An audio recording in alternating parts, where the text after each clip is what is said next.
Pamela Anderson, famed for her modeling in Playboy and iconic role as Baywatch's C.J. Parker, is not just a symbol of glamour, but also a passionate animal activist.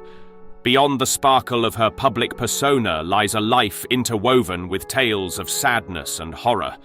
Cruelty marked her early years before her rise as a sex symbol and continued to date. Life hasn't been easy for her. Let's dive into the story of Pamela, who's now 55 and still facing struggles. Pamela Denise Anderson entered the world in the picturesque town of Ladysmith, located in British Columbia, Canada. Her father, Barry Anderson, was a proficient furnace repairman, and her mother, Carol, dedicated her time as a waitress. Anderson's introduction to the camera was immediate, with media attention gravitating towards her right from the start. Born on July 1st, 1967, she earned the notable designation of a centennial baby, a term bestowed upon those born on the 100th anniversary of Canada's official founding through the Constitution Act of 1867. At that time, the little star didn't know that soon she would face the harsh reality of the world.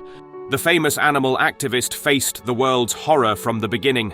She was just 6 years old when her female babysitter touched her inappropriately. "I had some horrible things happen when I was little," the actress said. "I had a babysitter and my parents thought she was a great babysitter because she brought presents all the time, but she was molesting me. It was like 3 or 4 years of abuse." Anderson was suffering silently and hated her. "I tried to kill her.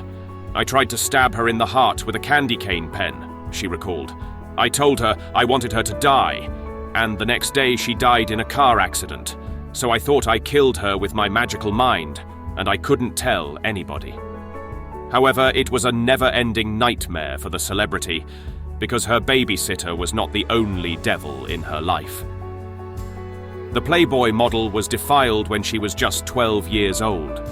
Recounting the incident during a public address in Cannes, she disclosed, "I went to a friend's boyfriend's house, and when she was busy, the boyfriend's older brother decided he would teach me backgammon, which led into a back massage.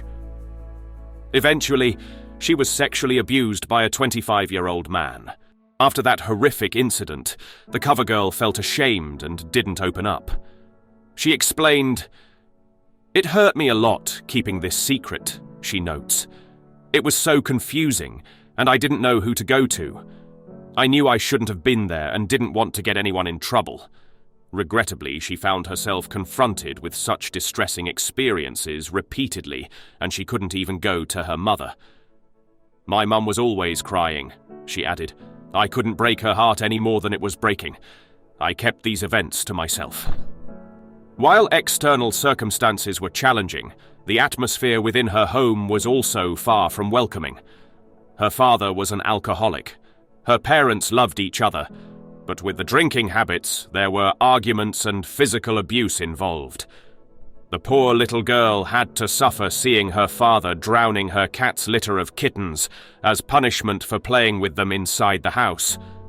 Her attempts at romantic involvement proved equally challenging, revealing that things were no better on the personal front. She was 14 years old and trusted the wrong person. The Hollywood diva said her first boyfriend with his 6 friends in grade 9 found it funny to force themselves on her. Nevertheless, Anderson discovered the pervasive suffering in humanity, seeking solace in the companionship of animals. Deeming them her only real friends, she has devoted herself to animal activism ever since. "My affinity with animals saved me. They came to me naturally. The trees spoke to me. I wasn't sure why I was alive." The animal rights activist has consistently raised her voice in every available avenue to advocate for the welfare of animals. Her commitment to this cause extends to her dietary choices, as she adopted a vegetarian lifestyle in childhood and transitioned to veganism in her 20s. Additionally, she has actively endorsed PETA, People for the Ethical Treatment of Animals, and serves as a representative for the International Fund for Animal Welfare. Needless to say, I had a hard time trusting humans. I just wanted off this earth. My loyalty remained with the animal kingdom. I vowed to protect them and only them. I prayed to the whales with my feet in the ocean, my only real friends until I had children. Fate intervened in her modelling career unexpectedly. While attending a Canadian Football League game, she sported a cut-off Labatt's beer t-shirt. Scanning the crowd, a camera operator happened upon her arresting presence, projecting her image on the stadium's video board. The subsequent attention prompted the beer company to enlist her as a model in 1989. This initial opportunity paved the way for Playboy magazine to feature her on the cover of its October 1989 issue. During that time, she didn't realize she was stuck in a swamp forever. Upon relocating to Los Angeles, Anderson secured a minor role as Lisa, the original Tool Time girl, on the ABC comedy series Home Improvement. Following a 2-season stint, she transitioned to the iconic role of CJ Parker on Baywatch, where she became one of the longest-serving cast members, gracing the screen for 5 seasons from 1992 to 1997. People exploited her vulnerability and naivety in her youth, which persisted even when she gained fame. According to her son Brandon Lee, the famous actress only earns $4,000 annually from residuals of the widely popular 90s series Baywatch. When I go back, and I even look at past deals and residual checks, people would be shocked to find out how people really took advantage of her, said Lee. A lot of people made a lot of money off that. People are going to have their day when we come knocking. When she makes $4,000 a year off of Baywatch? That's a crime. The Playboy's cover model has entered the bonds of matrimony 5 times. Her first marriage, to Tommy Lee, the drummer of Motley Crue, occurred on February 19, 1995, a mere 4 days after they first met. Their unconventional beach wedding, adorned in a white bikini for her and board shorts for him, saw them opting for tattoos of each other's names instead of traditional jewelry. Little did she know that this tattoo would later become a source of turmoil. The couple shares 2 sons, Brandon Thomas, born on June 5, 1996, and Dylan Jagger, born on December 29, 1997. Despite the model's initial belief that she had found the love of her life, the marriage turned out to be a disaster. In a troubling incident, Lee got in trouble for hitting Anderson while she was holding their baby son, Dylan, at their Malibu home. The dispute erupted when she refused to call her parents and asked them not to visit. The aftermath saw Anderson with a bleeding hand, a sore and reddened back, and a broken fingernail, as reported by the police. Lee's assault on the TV actress led to his sentencing of 6 months in the Los Angeles County Jail for spousal abuse. Her husband was abusive and demanding. I had to kiss David Chokachi, but I didn't tell Tommy. He lost it, the Baywatch star said. He trashed my trailer on the set, put his fist through a cabinet.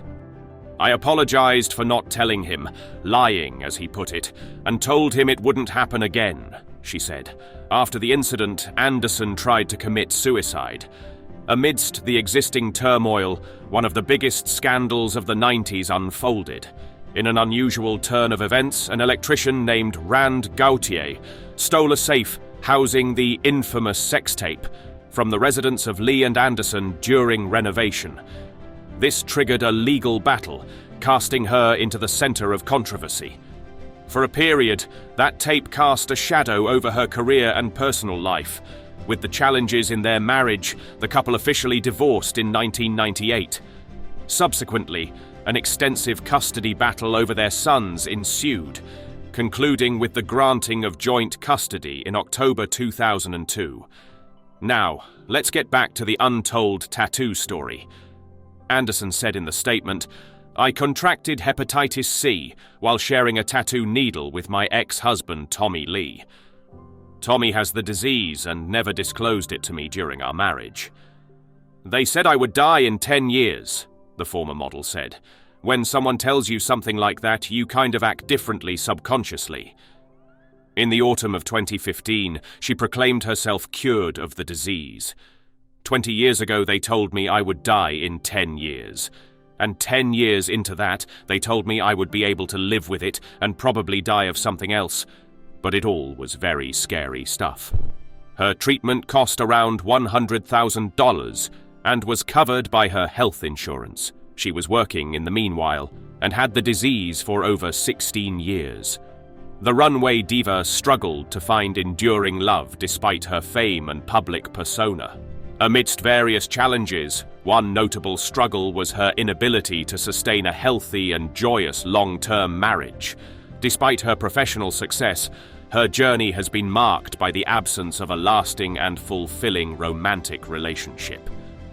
The film star tied the knot and untied it with singer Kid Rock in 2006, engaged in a brief marriage and divorce with actor and poker player Rick Salomon in 2007, and renewed vows with Salomon in 2014, only to part ways again in 2015. Surprisingly, her union with producer John Peters lasted a mere 12 days in 2020. Finally, she married her bodyguard Dan Hayhurst from 2020 to 2022. Each chapter in her love life tells a distinct story of its own.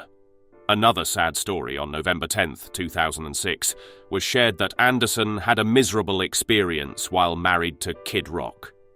She lost a baby while working on a movie in Vancouver called Blonde and Blonder. Just 17 days later, she decided to end her marriage. In the papers filed at the Los Angeles County Superior Court, she mentioned irreconcilable differences as the reason. Some news said that Kid Rock got upset during a Borat movie screening, and this might have played a role in the divorce decision just 2 weeks later. "I didn't tell Bob I was in the movie because I wanted to surprise him," the star wrote in her book. "I forgot about the part in the film that referenced the sex tape. Bob stormed out, calling me a whore and worse. He was embarrassed, and his reaction was not thought through." Presently unattached, the animal lover resides in her grandparents' former farmhouse on Vancouver Island, Canada, sharing her abode with her 5 canine companions. She told Vanity Fair, "I've learned to try and do this without a life preserver, without having anyone around me to console me. I have to console myself. That's been the hardest part of the journey. To go, I'm okay on my own. With my dogs. I need my dogs. I can't be that alone."